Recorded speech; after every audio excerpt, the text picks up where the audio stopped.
Welcome to Parenting with Purpose. I'm Christian, and today's video we are talking about getting back to the basics. So, getting back to the basics, have you ever been in a situation or even just in life in general where you have done so much to the point where you're like, you know what?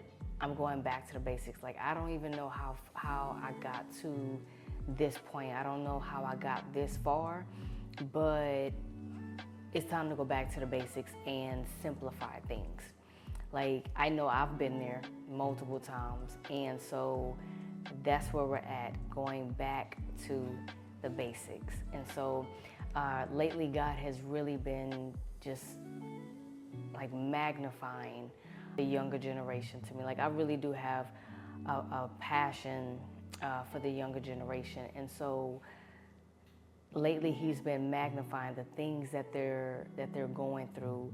And so it's like a cry for, it's really a cry out for help, and they're crying out for love. They're crying out for, to be seen and heard. And a lot of times, more often than not, the cry for help is coming out in their behavior, not verbally. And so a lot of times kids are not going to come and say that they need help or this is what I'm going through. Sometimes they will, but more often than not, it typically comes out through their behavior.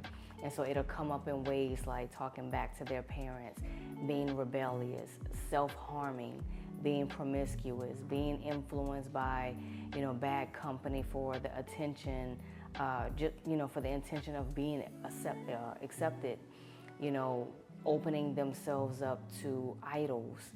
And it's easy to get blinded by the behavior itself that we forget to pause and think about the real reason for that behavior. Like, what is the need behind this behavior, right? Instead of staying surface level, let's go deeper. What are they really trying to say without actually saying it? And so I was talking with some of the students, just to give you an example. I was talking with some of the students, and, a lot of the students, they'll come to the school and they'll go the entire day without eating lunch.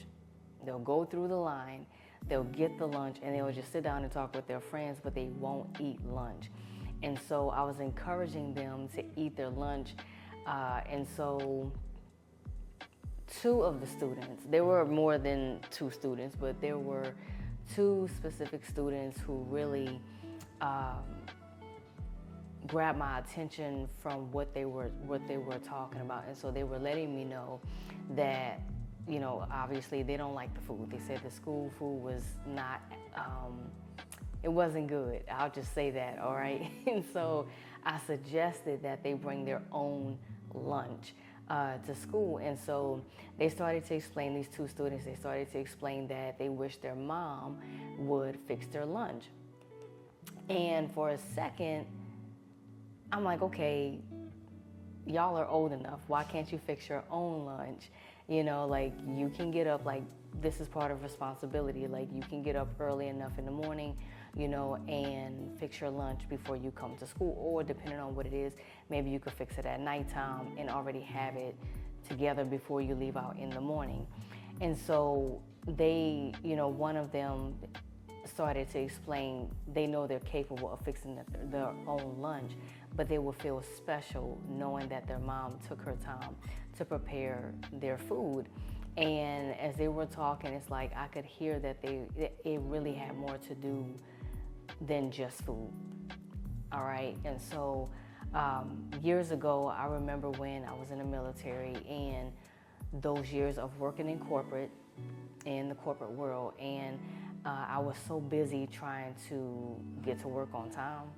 I was busy working hard and chasing promotions. And by the time I would get off work, I was drained and had nothing left to give to my son. Like, I was giving all of me to the job and giving crumbs to my son, because I really had nothing left by the time I fought through traffic, picked my son up, and got home. All right, and so I was more focused on the job and providing for us than I was aware of building my home. All right, and so I didn't take the time to have open conversations with my son at that time. I didn't take time to really nurture our relationship during that time, and it started to show. And it came up in his behavior and in the different TV shows and movies that he would entertain. So I had to be intentional about nurturing our relationship. And one of the beautiful things, just one of them, one of the beautiful things that we get to have now is open communication. And this took a while. It took a very long time because I really had to learn, number one, how to partner with God.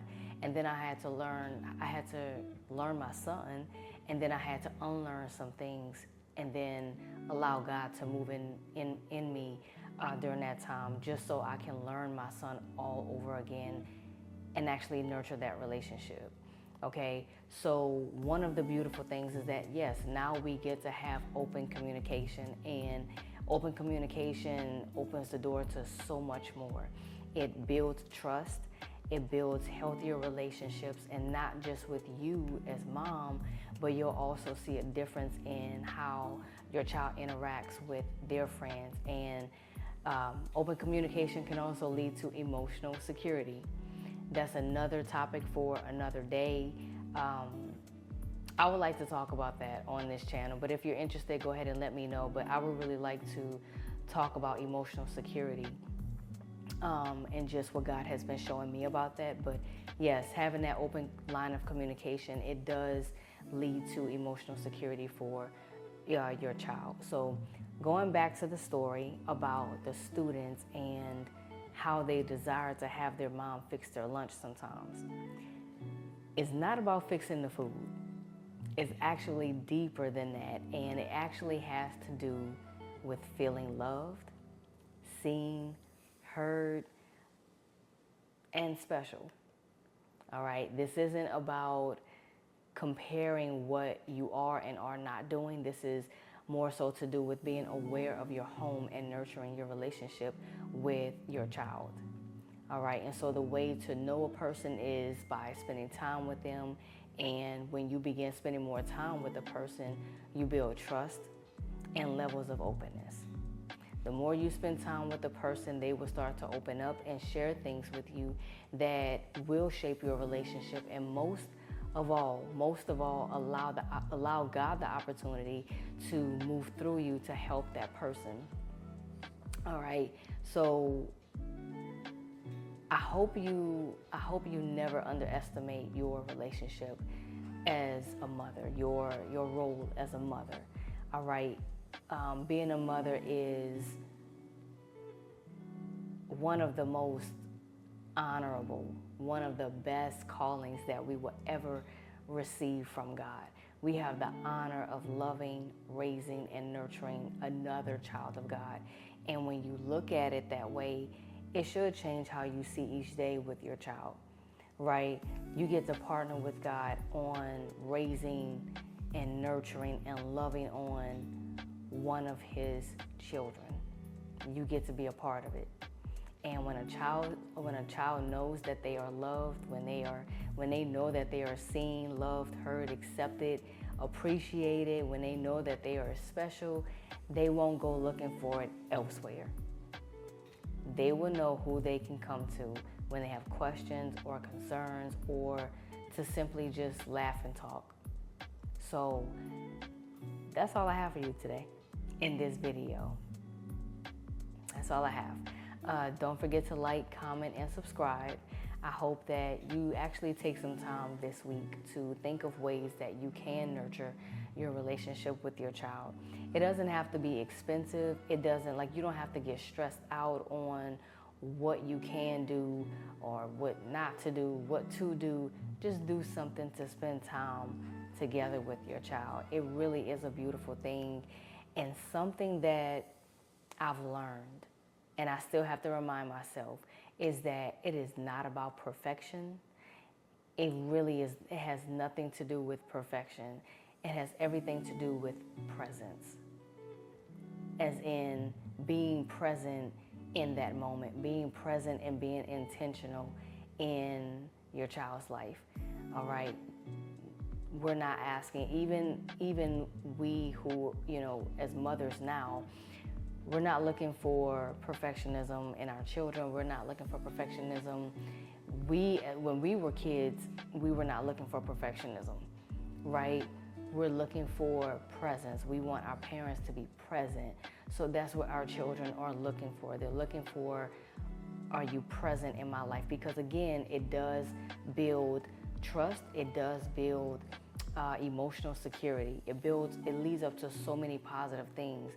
And so I just wanted to share that with you. Don't stress yourself out. Just do something together, whether it be a walk together, whether it be playing board games. Remember, going back to the basics. Spend that quality time. Spend quality family time with your child, and it really does make all the difference in the world. All right, so I hope I see you in the next video. Enjoy your weekend, and that's all. Bye.